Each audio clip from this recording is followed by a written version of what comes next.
السلام علیکم، میں ہوں مختار علی۔ آج ہم EOBI پینشنر کی شاندار جدوجہد کے بارے میں آپ کو بتائیں گے۔ انہوں نے کس طرح جدوجہد کی اور عدالتوں کا چکر کاٹا، آخر میں فیصلہ EOBI پینشنر کے حق میں آیا اور یہ فیصلہ ابھی سب کے لیے قابل قبول ہے۔ آئیے سنتے ہیں، ہمارے ساتھ رہیں۔ السلام علیکم دوستو، آج کی ویڈیو میں ہم ایک بہت اہم اور حوصلہ افزا قانونی کامیابی پر بات کریں گے جس نے ہزاروں EOBI پینشنرز کی زندگی بدل دی ہے۔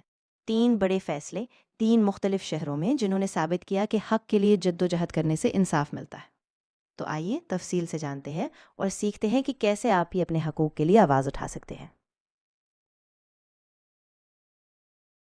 Justice through struggle, EOBI pensioners win big۔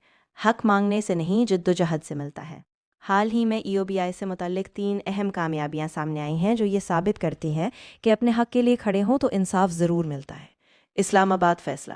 اسلام آباد کی آئینی عدالت نے 14 سال 6 ماہ کو 15 سال شمار کرنے کا حکم دیا، جس پر EOBI نے باقاعدہ نوٹیفیکیشن جاری کر دیا۔ اس فیصلے سے ہزاروں انشورڈ افراد کو فائدہ ملا۔ بیوہ پینشن کیس۔ لاہور کی ایڈجوڈیکیٹنگ اتھارٹی نے بڑا قدم اٹھاتے ہوئے بیوہ کو مکمل پینشن دینے کا فیصلہ دیا، جبکہ پہلے صرف محدود ادائیگی کی جاتی تھی۔ نور محمد کیس، کراچی۔ ایڈجوڈیکیٹنگ اتھارٹی سندھ و بلوچستان نے نور محمد صاحب کی مکمل سروس 1981 سے 1999 تسلیم کرتے ہوئے انہیں تاحیات پینشن کا حقدار قرار دے دیا، جو ستمبر 2025 سے بقایا جات کے ساتھ ادا کی جائے گی۔ پیغام سب کے لیے: اپنا ریکارڈ محفوظ رکھیں، ظلم کے خلاف آواز اٹھائیں، قانونی راستہ اختیار کریں۔